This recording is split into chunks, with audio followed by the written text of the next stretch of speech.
Tell me what's going on, my friend. All right. So it's my son's car. It's a 2021, and the blower.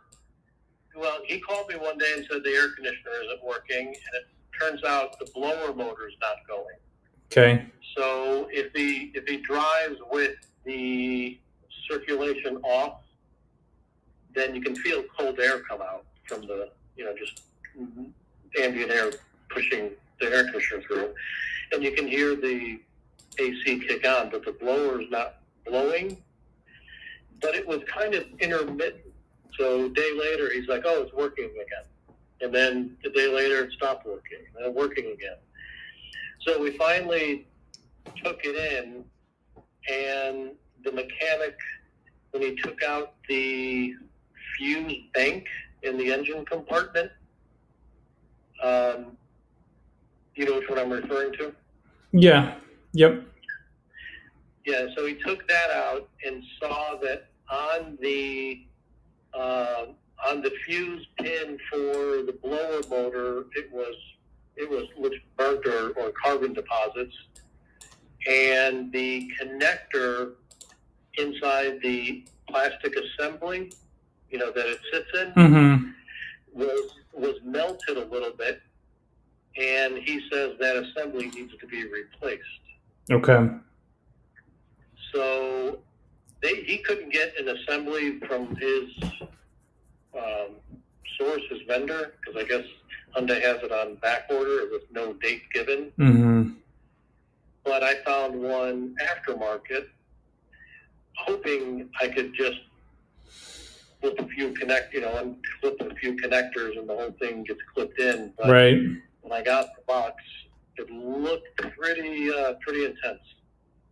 Okay. And what's your question to me? Is it intense? To replace, you're asking what's involved to replace that fuse box. Is that correct? Yeah. I don't know, 50 wires in each bundle. Mm-hmm. Go directly into different locations in that box. So there's only one that has a connector. Wow. I've never replaced one on this vehicle. However, if they don't have connectors, then yeah, it would be a major deal because I think Ford does this as well on some of the vehicles. It's attached to the wiring harness.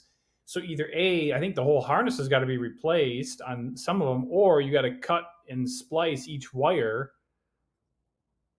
in order to replace that fuse box if they don't have connectors. Yeah. Which would be that. Yeah, that would be.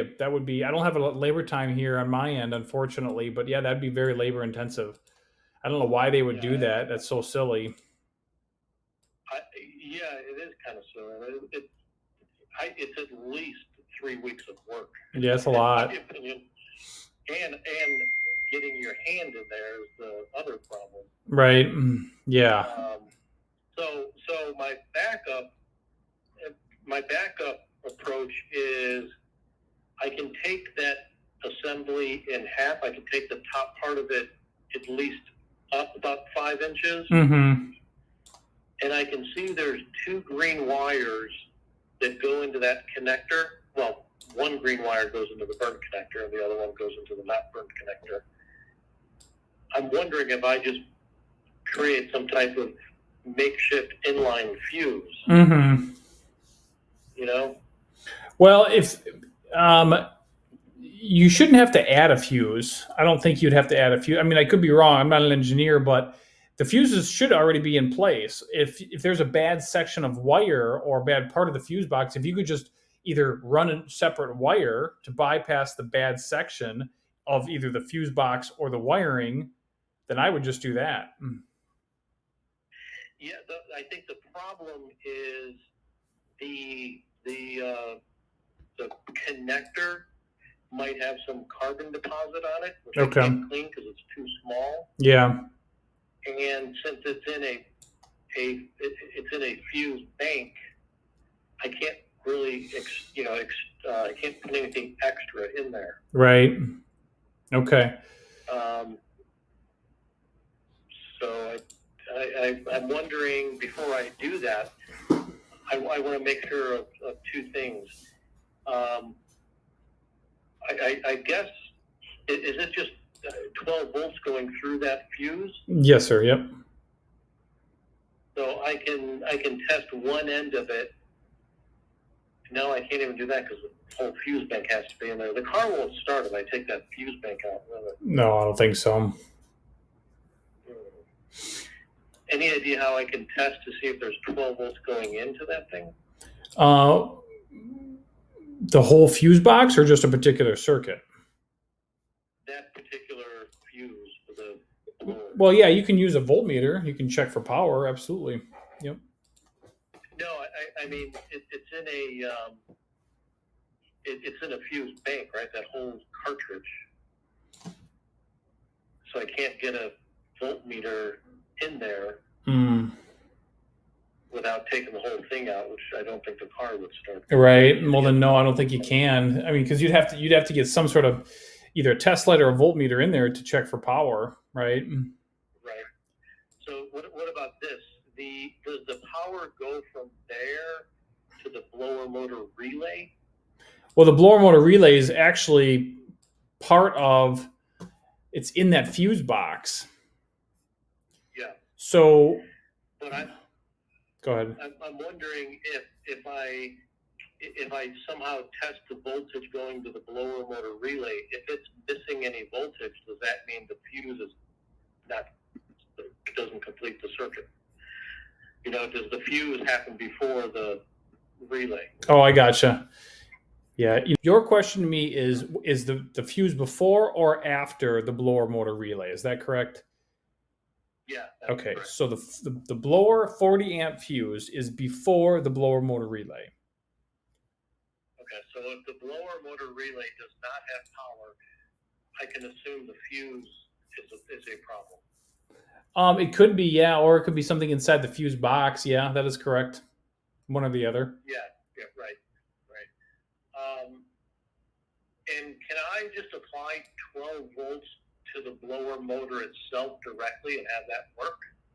Yeah, absolutely. Mm-hmm. Question is how to get 12 volts.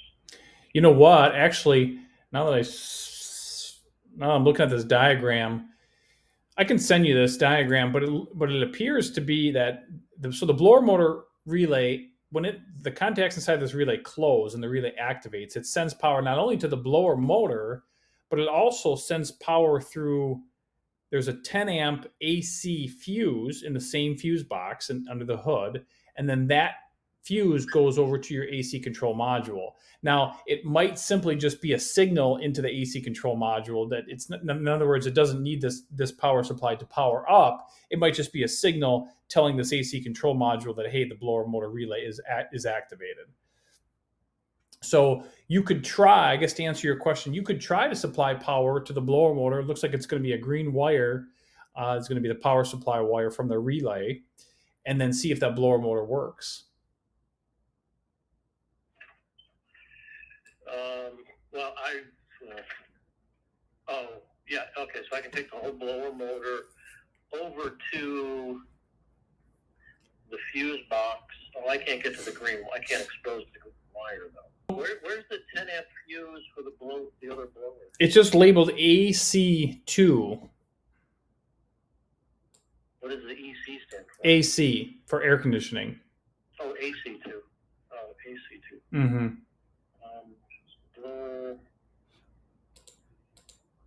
AMS. Oh, I see 10 amp AC. That is that one. Well, I can pull that out, look at it. Well, I'm not saying the fuse is bad. I'm just telling you that the fuse, this circuit, according to this diagram, that circuit's going to get power when the blower motor relay clicks and engages. So if you want to just run power, I'm just answering your question. You're like, well, why can't I just run power over to the blower motor? Sure, you could do that and see if the blower motor runs. But if you do that, you're going to have to leave the connector plugged into the blower motor and just tap into that wire. So when you do supply power to that green wire to the blower motor should run in theory, and then it'll follow that wire back to the relay where it splits off and goes over to that AC2 fuse. So if you do that with the blower motor connected and somehow tap into that green wire, it should work. Okay. Now, right, but if I'm going to tap into that green wire, I'm already halfway to my backup plan of splicing those two together. Mm-hmm. I was just wondering if I can apply 12 volts to the blower just to make sure the blower is working. Yeah. Outside of the fuse box, right? Yeah, you can do that. Which pin on the relay? Why am I short the relay box? Which pin on the relay would I test for voltage to see if the relay is getting power? Well, pin number 1 is from that 40 amp blower motor fuse, and then pin 3. I got mine say 87, 85, 86. You know what? Unfortunately, and you're right. That's normally relays are labeled as such. However, in the diagram, the way Hyundai has it, I don't know why it's just labeled 1, 3, 2, and 4. So it doesn't tell me which is which. But the important thing is to check the relay. I would, without even looking at a diagram, all relays, we know that all relays need 2 powers and one ground to operate. So what you would do is you could just pull the relay out with a test light, check all 4 female cavities for power. One should have power all the time, which is that blower comes from the blower 40 amp fuse, and then one should have power with the key on, which is from the ignition switch. It comes from a fuse in the junction block inside the vehicle. And then another female cavity should have ground all the time, right? And there's your 2 powers and 1 ground. And when that happens, you put the relay in, the relay will click, it'll activate and send power out and down over to the blower motor. Okay, so one of the connectors will always have power regardless of the... It should. It's supposed to, yeah, that's correct. Okay. I would assume that the thicker tabs are probably power. I would agree. Maybe. Okay, I'm going to try and do a few things. All right, sounds good. Good luck, okay? Thank you. You're welcome. Bye. Bye-bye.